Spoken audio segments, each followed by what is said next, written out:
क्या हुआ भाई, आज कुछ नए टाइप का सेटअप जो है वो संडे चर्चा के पॉइंट ऑफ व्यू से बना दिया आप लोगों ने। चलिए शुरू करते हैं और देखते हैं कि इस बार संडे चर्चा के पॉइंट ऑफ व्यू से आप लोगों ने कौन-कौन से क्वेश्चंस पूछे हैं और सबको एक-एक करके आंसर करने की कोशिश करी जाएगी। प्रद्युमन का क्वेश्चन, हेलो सर, मैं 4 साल से डिजिटल मार्केटिंग कर रहा हूँ, पर मैं ज़्यादा एसईओ में काम करता हूँ। अब मुझे परफॉर्मेंस मार्केटिंग में स्विच करना है, तो मैं कैसे कर सकता हूँ? मुझे गूगल एड्स और मेटा एड्स का प्रैक्टिकल एक्सपीरियंस नहीं है, प्लीज़ गाइड।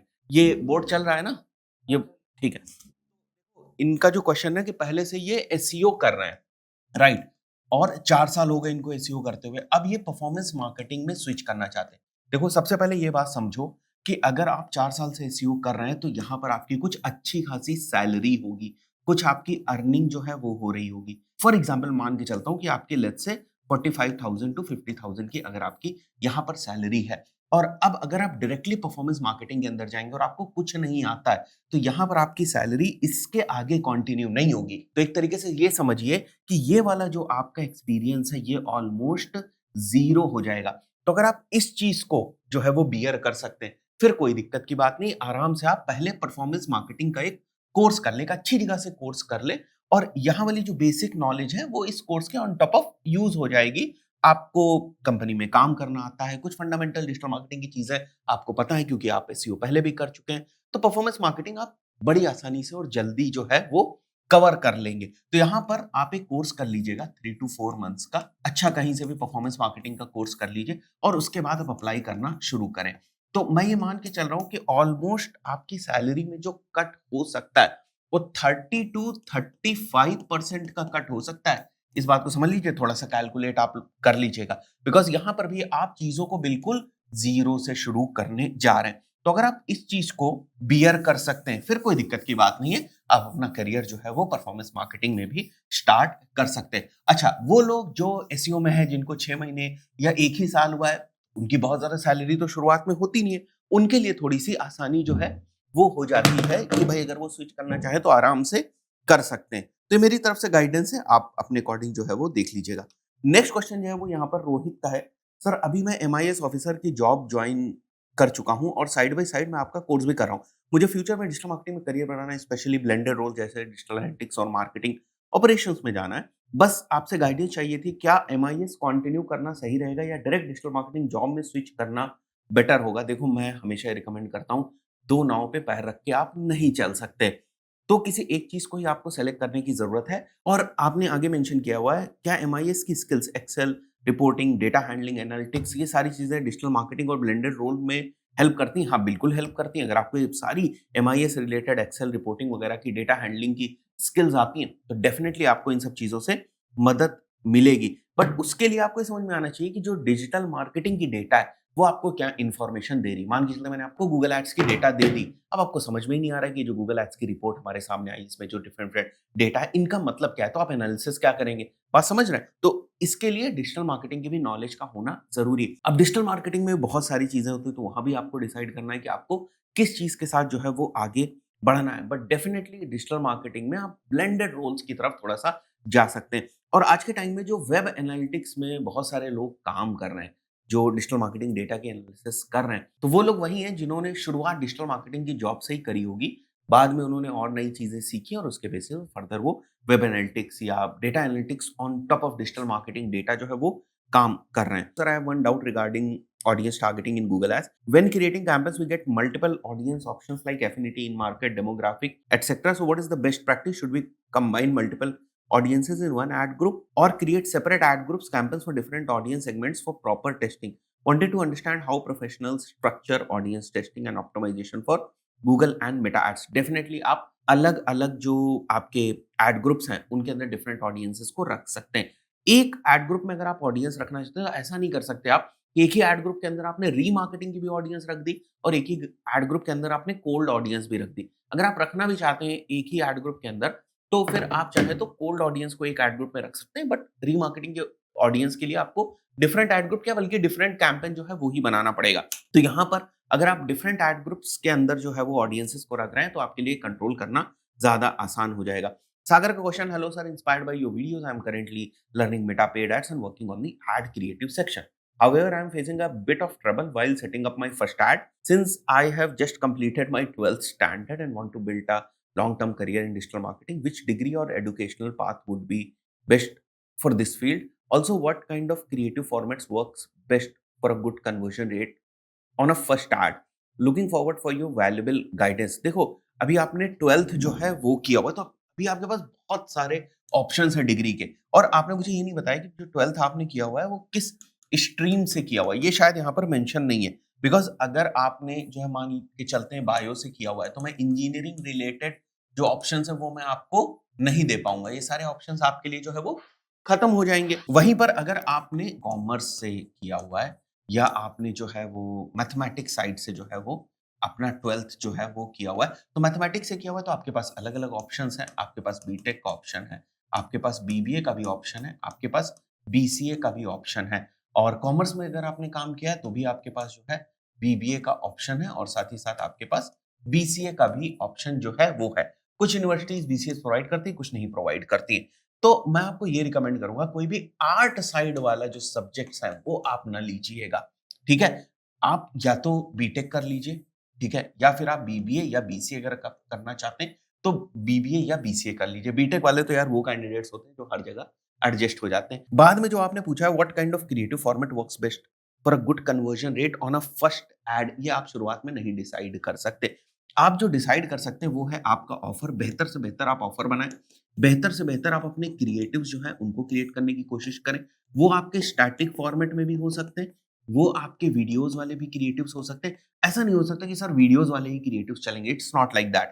तो आप अपने ऑफर के ऊपर काम करें, आप अपने सीटीए के ऊपर काम करें, आप अपने लैंडिंग पेज के ऊपर काम करें, आप अपने सर्विसेज के ऊपर काम करें, और उन सभी चीजों के बेसिस पर जो आप एड्स बना रहे हैं उसमें मैसेजिंग आप ऐसी रखने की कोशिश करें सो दैट जो पर्पस है उस एड का वो बेसिकली सर्व हो सके। आप एग्जैक्टली बता पाएं कि आप क्या सेल करने की कोशिश कर रहे हैं, क्या सर्विसेज आप प्रोवाइड कर रहे हैं, क्या आप प्रोडक्ट्स प्रोवाइड कर रहे हैं। बहुत सारे सिनेरियो हमने देखा है कि लोग एड्स तो बना देते हैं, कई बार उन एड्स को बहुत ज्यादा अपीलिंग बनाने के चक्कर में जो मेन चीजें होती हैं उस एड से रिलेटेड वो मिस कर जाते हैं। हाँ भाई, नेक्स्ट क्वेश्चन एक और है यहाँ पर। Dear sir, this is Kartik.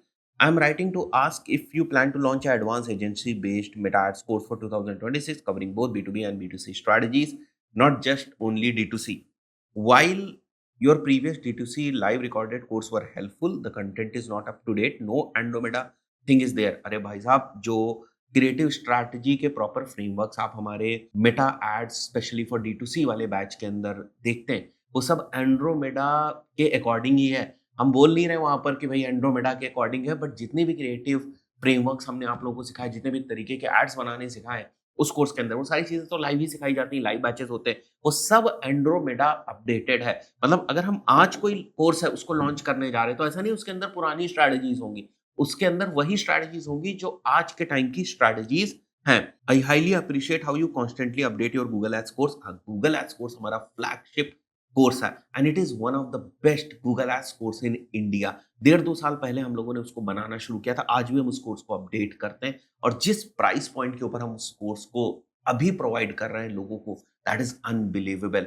उस कोर्स से ना बहुत सारे लोगों ने गूगल एड्स में बहुत अच्छा किया है। मतलब मुझे फोन्स आते हैं, ईमेल्स आते हैं, लोग कमेंट्स करके मेंशन करते हैं, बहुत सारे लोगों को उस स्पेशली कोर्स से बेनिफिट मिला हुआ है, और बहुत मेहनत से हम लोगों ने उस कोर्स को बनाया भी था। अभी भी हम नई नई चीजें जो है उस कोर्स के अंदर जो है वो डालते रहते हैं। If you want to enrol, आप उसमें एनरोल कर सकते हैं, और इसके साथ कुछ बंडल्स वगैरह भी चल रहे हैं, उसमें भी अगर आप एनरोल करना चाहें तो कर सकते हैं। नीचे आपको नंबर दिख रहा होगा, जो 786 वाला नंबर है, उसके ऊपर भी आप कॉल करके कोर्स से रिलेटेड इन्फॉर्मेशन जो है वो ले सकते हैं। दूसरा जो हमारा नंबर है 9455076758, वो एजेंसी के पॉइंट ऑफ व्यू से है, और ये जो 9721410786 वाला नंबर है ये हमारा कोर्सेज से रिलेटेड। तो यहाँ पर आप इंक्वायरी कर सकते हैं। I would love to see the same approach applied to a new Meta Ads course. देखो, अभी मेटा एड्स कोर्स के ऊपर हम काम नहीं कर रहे हैं, अभी जो हम काम करने जा रहे हैं वो एक तगड़े कोर्स के ऊपर काम करने जा रहे हैं। बहुत जल्दी हो सकता है आप लोगों को मेरा लाइव परफॉर्मेंस मार्केटिंग का बैच, लाइव बैच, नया बूट कैंप जो है देखने को मिले, काफी एडवांस और बिल्कुल लेटेस्ट अपडेटेड। और यहाँ पर आपने मेंशन किया thank you for your time, please take my questions in Sunday चर्चा, वो तो हो गया। नेक्स्ट यहाँ पर वीआर बाजार का क्वेश्चन है। Hello sir, my name is Vikram.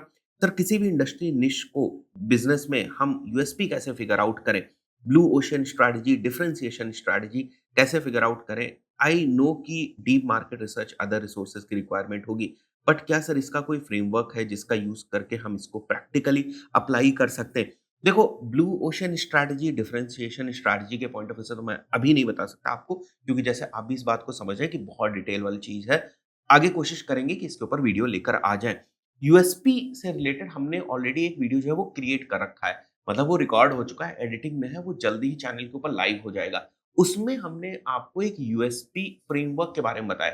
देखिए, यूएसपी जो होती है ना, वो बिज़नेस से ही निकल के आती है। आप अलग से अपनी यूएसपीज़ जो है वो क्रिएट नहीं करते हैं। आपके जो बिज़नेस है ना, उसमें जो डिफरेंट-डिफरेंट चीज़ों की जब आप एनालिसिस करते हैं ना, उनको लिखते हैं। हमने एक वर्कशीट टाइप की प्रोवाइड करके दी है, वो learn.umardaski.com में डिजिटल प्रोडक्ट्स वाले सेक्शन में भी आपको मिल जाएगी। तो उस वर्कशीट को जब आप भरते चले जाएँगे, तो आपको समझ में आ जाएगा कि हमारी यूएसपी क्या है, और यूएसपी इंपॉर्टेंट भी है। देखो, यूएसपी अगर आपको नहीं पता होगा कि आपकी यूएसपी क्या है, तो आप जो अपने ऑफर्स बनाते हैं या जो आप अपने क्रिएटिव्स बनाते हैं, वो नहीं आप बना पाएँगे। जब आपको अपनी यूएसपी के बारे में पता होता है ना, उसी से सारे आपके एड्स रिलेटेड चीज़ें जो है वो निकलती हैं। आपकी लैंडिंग पेज की कॉपी के ऊपर भी वो मेंशन होता है। आपके सीटीएस को भी डिफाइन करने में बहुत ज़्यादा मदद करता है। तो बिज़नेस के पॉइंट ऑफ व्यू से मैंने एक फ्रेमवर्क जो है वो बनाया हुआ है। एआई वगैरह की मदद से आज के टाइम में बड़ी आसानी से फ्रेमवर्क जो है वो बन जाते हैं। देखो, एआई का यूज़ ना तभी अच्छे तरीके से हो पाता है जब आपको फंडामेंटल चीज़ें क्लियर हो। जैसे मेरे को यूएसपी के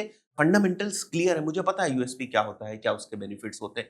तब जाकर मैं एआई के थ्रू एक अच्छा फ्रेमवर्क यूएसपी का बना पाऊँगा, और उस फ्रेमवर्क को यूज़ करके फर्दर मैं ये सारी चीज़ें जो है वो डिफाइन कर पाऊँगा, यूएसपी से निकाल पाऊँगा। इसलिए कहा जाता है कि अगर आप एआई को यूज़ कर रहे हैं, तो ठीक है, अच्छी बात है। बट अगर आप आँख बंद करके एआई को यूज़ कर रहे हैं, मतलब आप उसको कॉन्टेक्स्ट ही नहीं प्रोवाइड कर पा रहे हैं, और आप सोचे कि वो सारी चीज़ें ऑटोमैटिकली करके दे देगा, ऐसा नहीं है। इसीलिए मैं जो है वो लोगों से कहता भी हूँ कि पहले अपने फंडामेंटल्स स्ट्रॉन्ग करो, बिकॉज़ एआई आपको क्या दे रहा है, ये सही दे रहा है या गलत दे रहा है, वो भी आप जज नहीं कर पाओगे अगर आपके फंडामेंटल्स क्लियर नहीं है।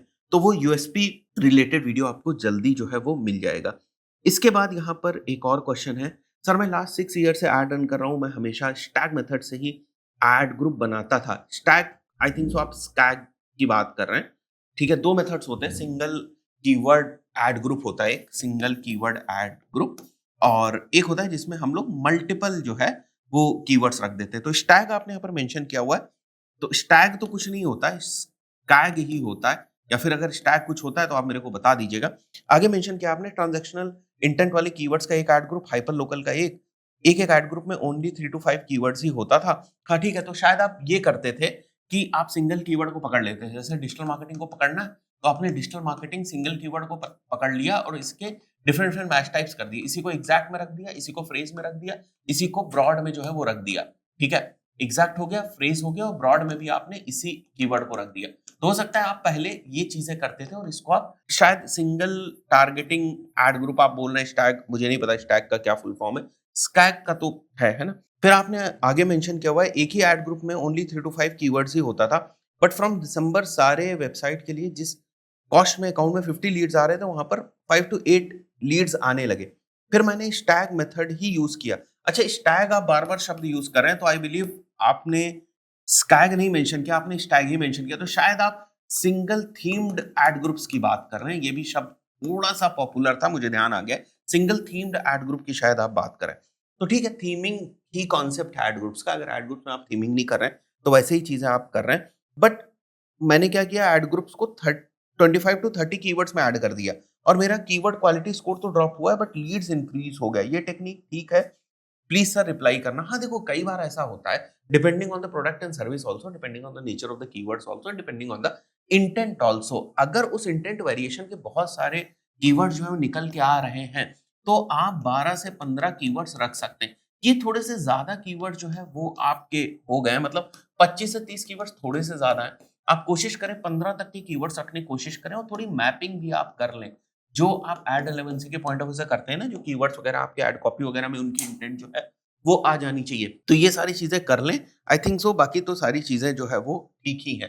ठीक है, यहाँ पर थोड़ा सा कंफ्यूजन था, मैं उसको स्कैग जो है वो समझ रहा था, बट आप सिंगल थीम्ड एड ग्रुप की बात करें कि पहले से आप थीमिंग करते थे बट कीवर्ड्स कम रखते थे। कम कीवर्ड्स नहीं रखने हैं, आपको उतने कीवर्ड्स रखने हैं। जैसे 12 से 15 बहुत ही ऑप्टिमम साइज होता है कीवर्ड्स का। इतने कीवर्ड्स आपको रखने, बट इन कीवर्ड्स को थोड़े से मैप भी एड्स के अकॉर्डिंग कर देना है, मैंने अभी आपको बता दिया। तो ये थे इस हफ्ते के संडे चर्चा के पॉइंट ऑफ व्यू से कुछ क्वेश्चन। आप अगर हमारे कोर्सेज को चेक करना चाहते हैं तो हमारी वेबसाइट learn.umartaski.com पे चेक कर सकते हैं। कोई डाउट अगर आता है, कोई क्वेरी है तो नीचे आपको फोन नंबर्स दिए हैं, उसके ऊपर इंक्वायरी कर सकते हैं। Thank you.